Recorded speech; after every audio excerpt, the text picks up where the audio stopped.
Welcome back, everybody. Today we're going deep on the JFK assassination. Ooh, Yeah, it's a big one.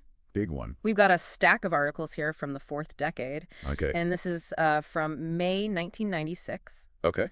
and it's a journal for JFK assassination research and I love it. all sorts of different perspectives and Yeah. different takes on it. But Yeah. this is going to be a fun one, I think. Yeah, what I think is really cool about these articles in particular is that they don't try and answer that big question that everyone always asks, like, who killed JFK? Right. Yeah. They really kind of go into some of these other, smaller details that maybe haven't gotten as much attention. Right. Yeah, and I think that's what's going to make this deep dive so interesting because we're not going to be focusing on like the big conspiracy theories or the usual suspects. Right. We're really going to be looking at some of these kind of like the threads that maybe haven't been pulled on as much. Exactly. So, let's just jump right in. Yeah. With this first article here, second gun or second guessing, The Story of the Revolver in Paper Bag Oh, by Bill Adams. Okay.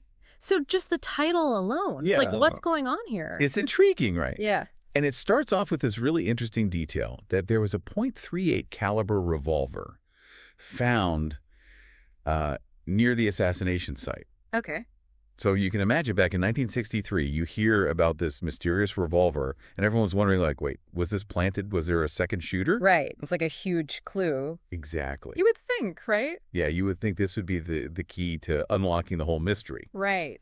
And so what Adams does is he goes into all of the historical records, and he uncovers this document that shows that this revolver was actually found blocks away from Dealey Plaza. Oh, wow.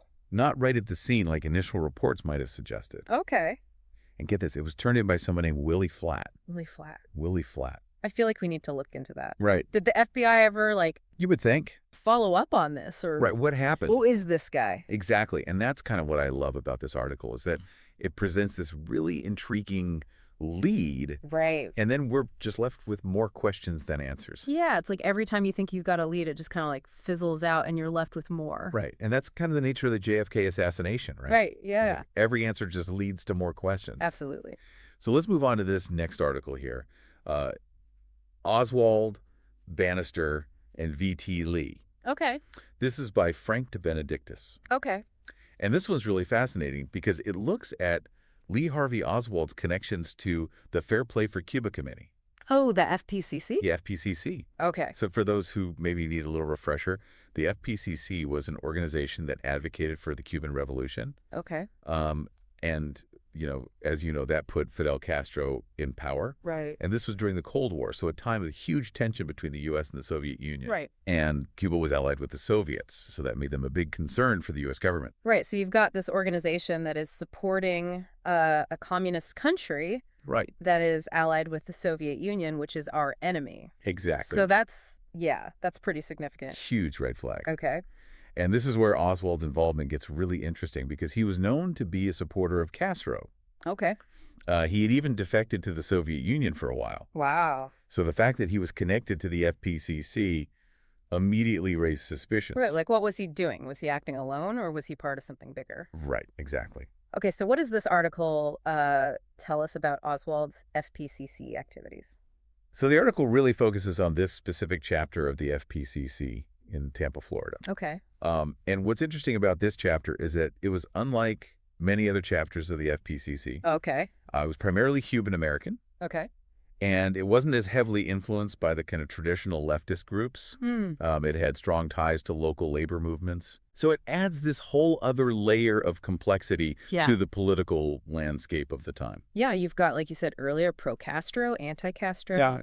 You've got the Cold War going on. You've got the U.S. It's a powder keg. It's a lot. Yeah. Exactly. And de Benedictis describes this near riot that happened at a Cuban Revolutionary Council rally in Tampa, Oh, wow. just to show how volatile the situation was. Right. So here's where it gets really interesting. Okay. De Benedictis points out the seemingly small detail Okay.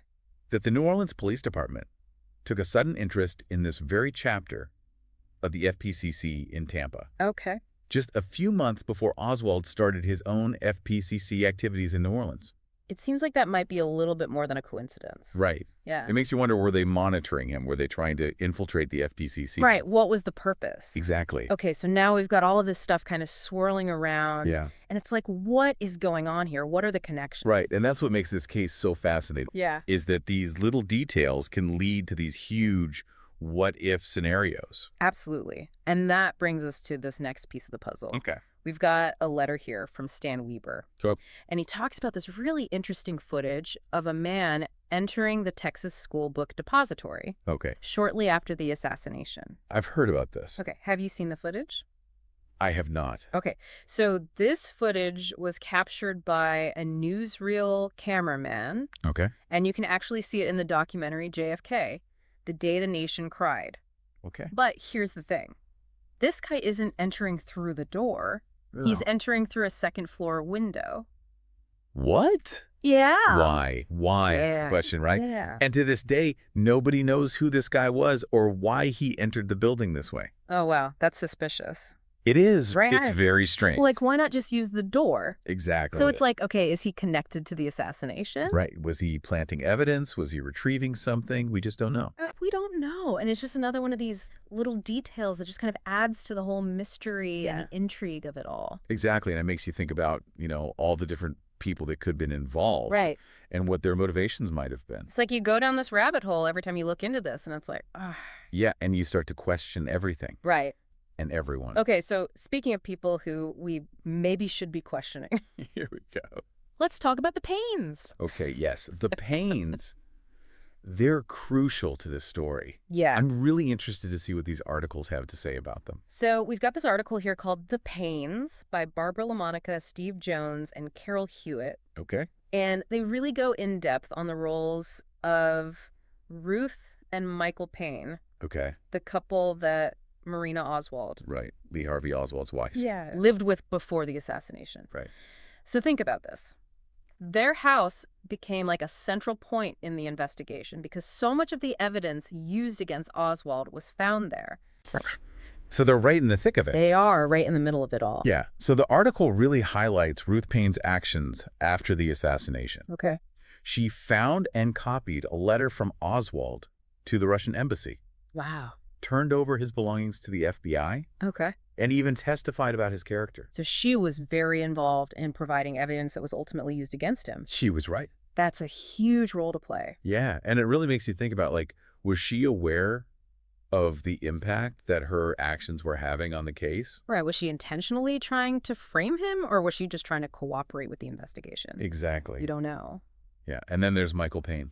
Right. What about him? What about Michael? Yeah. His role is a little bit more murky. Okay. He always maintained that he was totally unaware of the rifle that was in his garage. The rifle that was later identified as the murder weapon? The murder weapon, yeah. Okay. But it's hard to believe that he wouldn't have known about it, right? Especially considering that he had military experience. Right. You would think he would recognize a rifle when he saw one. Right.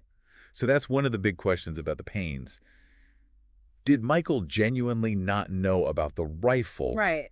Or was he aware of it and just chose not to say anything? Right. Or was there something else going on? Exactly. And the article even hints that there might be connections between the Paynes and the intelligence community. Wait, hold on. Are we saying that the Paynes might have had ties to the CIA or the FBI? That's what the article is suggesting. Wow. Yeah. It says that they had connections that attracted FBI scrutiny. Okay, so we don't know what those connections were. Right. But it definitely adds another layer to their involvement. Absolutely. And, it brings us back to that thing we were talking about before. Right. Like, even seemingly ordinary people can get caught up in something much bigger than themselves. Right. It's like they're just these normal, everyday people, and then suddenly they're right in the middle of this huge historical event. Like something out of a movie. It is. Yeah. It's just incredible. And it's like, what do we believe? Who do we trust? Right. It's a lot to unpack. It is. And that's what I find so fascinating about these articles. Yeah. Is that they really make you think about all the different possibilities. Right. And they challenge you to question everything you thought you knew. Absolutely. And I think that's a perfect place to kind of wrap up this first part of our deep dive. Okay. We've only just scratched the surface. I know there's so much more to discuss. There's so much more. Yeah, we haven't even gotten into some of the really juicy stuff yet. I can't wait. But I think it's a good place to take a break. And we'll come back and we'll pick up where we left off. Sounds good to me. All right, we'll see you in part 2. It's amazing to me just how much JFK assassination research there is out there? Right. I mean, you could spend a lifetime reading all this stuff I think people do. and still not have all the answers. It's Yeah. just incredible to me how much this one event has captivated people for so long. Yeah, I think it's because there are so many unanswered questions and so many different theories. And every time you think you've got a handle on it, something else pops up.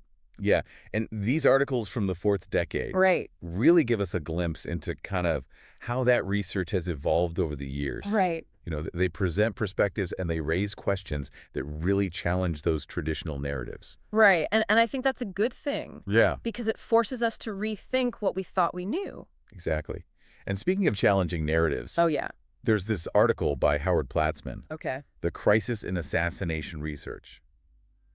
Losing Touch. Losing touch. And this one's really interesting because it takes a critical look at the state of JFK research itself.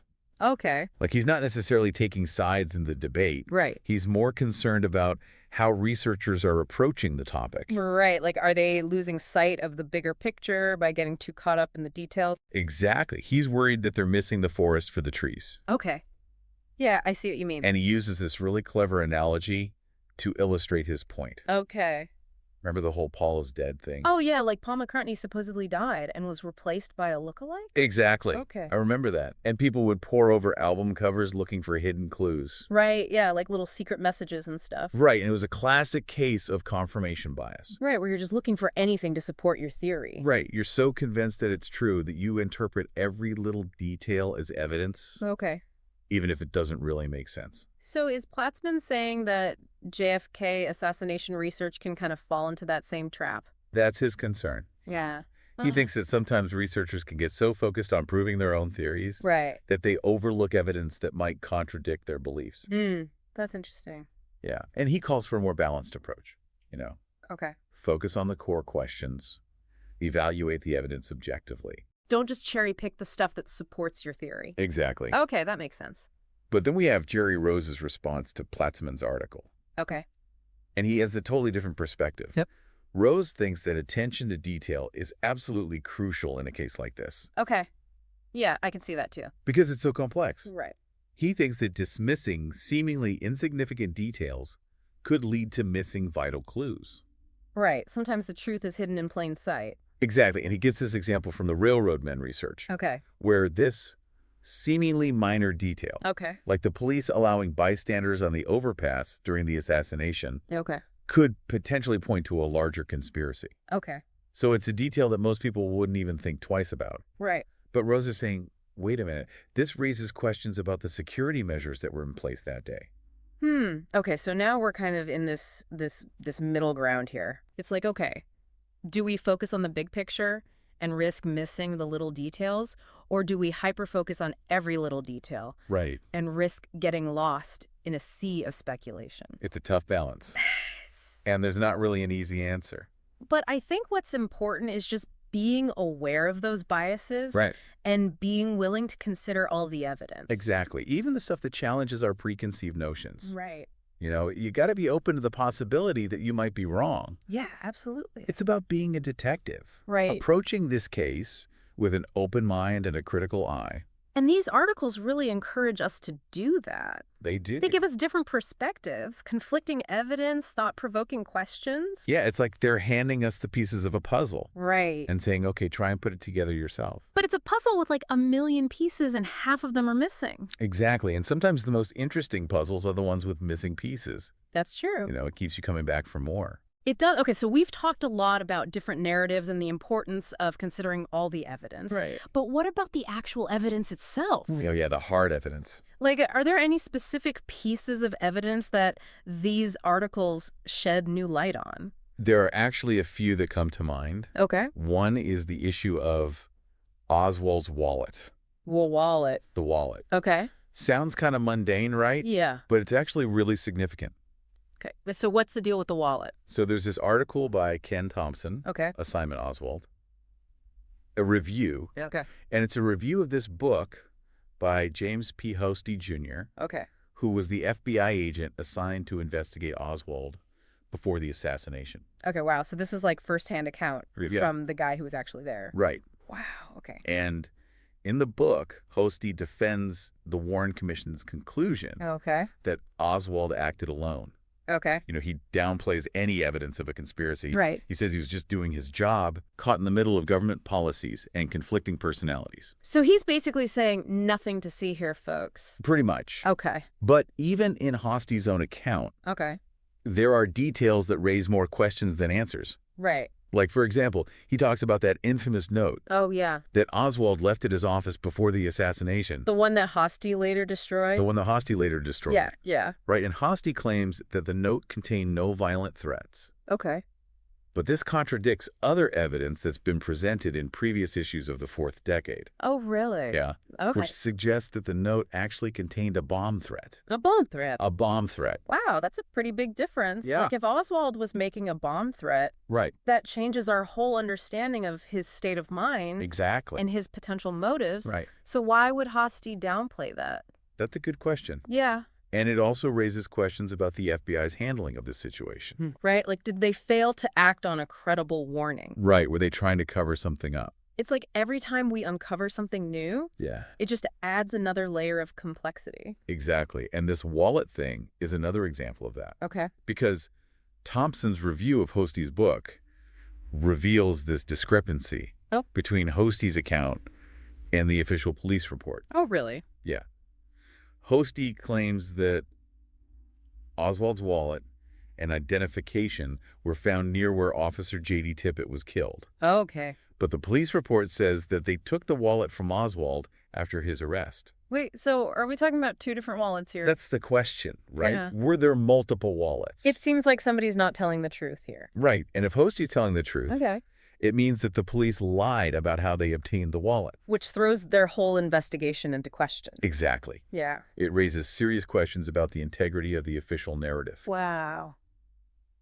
And then there's this other article, Myth of the Three Wallets, by Gerald Posner. 3 wallets. Okay, now I'm really confused. Right. Yeah. And this article actually delves into this inconsistency Okay. and presents a very satirical take on it. A satirical take. That seems kind of strange for such a serious topic. It is. Yeah. But it's actually quite effective. Okay. He uses humor to highlight the absurdity of the situation. Okay. Like mocking the idea that Oswald needed 3 wallets for his, duplicitous nature. Right. And then he points to other instances where evidence suggests that Oswald was in 2 places at once. Oh, wow. So he's basically using humor to point out the flaws in the official story. Right. It's like he's saying, come on, guys, this doesn't add up. Exactly. Okay. And while his tone is satirical, his underlying message is pretty serious. Right. Like, we need to be critical of the evidence Yeah. and be willing to question even the most basic assumptions. Don't just take things at face value. Okay, so we've got discrepancies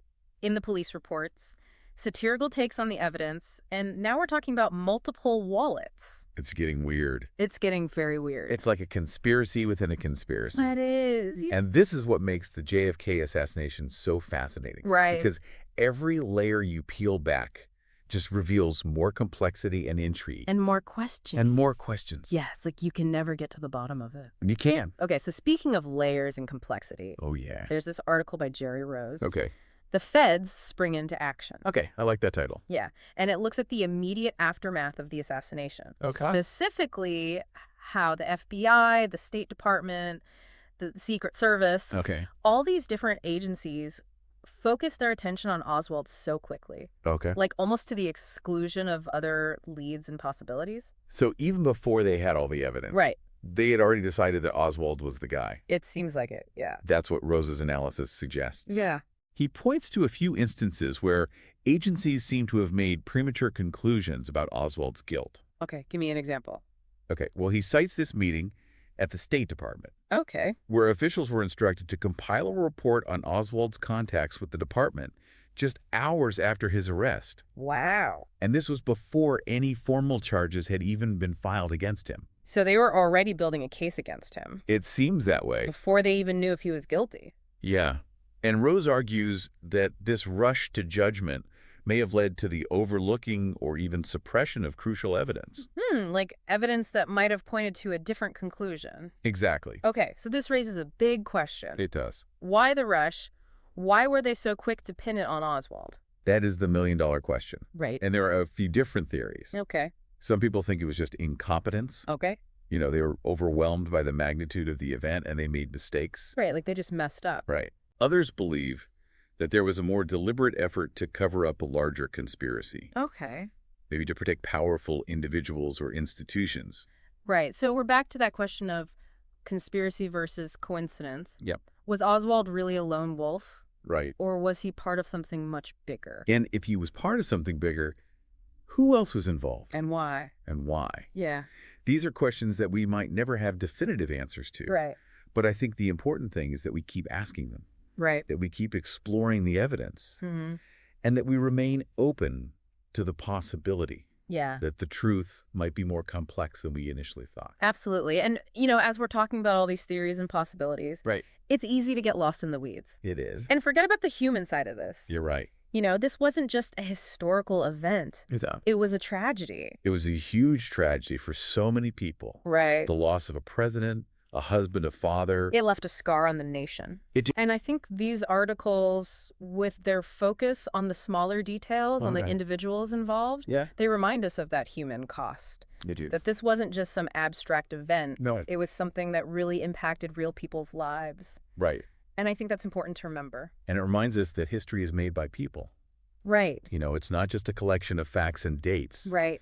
It's a tapestry woven from the lives and experiences of real people. And the JFK assassination, with all its complexity and mystery, it's ultimately a story about people. It is about their actions, their motivations, their hopes, their dreams. And their secrets. Right. We can't forget about that. No, and those secrets, those unanswered questions. Right. They're what keep us coming back to this. They do, yeah. We're searching for answers. We're searching for understanding. We're looking for a resolution that might never come. Right? But maybe that's okay. Yeah, maybe the journey is more important than the destination. I think so. Maybe it's the process of searching, of questioning, of grappling with the unknown. Right. That ultimately brings us closer to the truth. It might. Yeah, and it's okay to not have all the answers. It is. Right, and that's what makes it so fascinating, I think. Yeah, and it makes you think, what if you were actually there? Right. Living through this in real time. Without the internet. Exactly. Without all the information that we have now. Just relying on newspapers and radio broadcasts. Yeah. I mean, can you imagine? It would be so confusing. It would be terrifying. Yeah. Not knowing who to trust. Not knowing what to believe. Yeah, and I think it's a good reminder that history isn't just something that happened in the past. Right. It shapes who we are today. Absolutely. And it influences the choices that we make. Yeah. And I think the JFK assassination is a perfect example of that. Oh, absolutely. Because it really does continue to fascinate us. Yeah. And I think it's because it reminds us of a lot of things. Like what? Like the fragility of our institutions. Okay. The power of secrets. And the human need to make sense of tragedy. It's true. I mean, we all want answers. We do. We want to know what happened. Yeah. And sometimes those answers are just really hard to find. They are. And I think in this case, right, the truth might be hidden beneath layers of, conflicting information, right, political agendas. Time. Yeah. It's been a long time. It has. So it makes it even harder to figure out what really happened. It does. And I think that's why these articles from the fourth decade are so valuable. Because they offer these different perspectives. Yeah. They make us think critically about the evidence. Right. And I think that's really what it all comes down to. Yeah. It's not about finding that one definitive answer. It's about the search. It is, yeah. It's about asking the questions. Right. Being skeptical. Yeah. Don't just believe everything you read. Exactly. And I think that's maybe the most important lesson we can learn from the JFK assassination. Yeah. It's not about the destination. Yeah. It's about the journey. Yeah. It's about embracing that mystery. It's uncertainty. And the quest for understanding. Yeah, and realizing that we might never have all the answers. And being okay with that. Right. Because that's part of what makes history so fascinating. It is. It's a living, breathing narrative. Right. It's constantly evolving. It is, yeah. As new evidence comes to light, as new perspectives emerge. So as we wrap up this deep dive into the JFK assassination, yeah, I'm curious. Yeah. What are your final thoughts? Well, I mean, just what stands out to me the most is just how many questions are still unanswered. Right. I mean, we've talked about so many different things. The revolver. The guy climbing through the window. The pains. The discrepancies in the evidence. The possible cover-up. Yeah. And each one of those is like a whole other rabbit hole. Oh, yeah. That you could go down. You could spend years researching this stuff. Absolutely. and still not have all the answers. And that's what keeps us coming back. It is, yeah, it's the mystery. The mystery. It's like a puzzle that you can never quite solve. You can't. And that's why it continues to fascinate us decades later.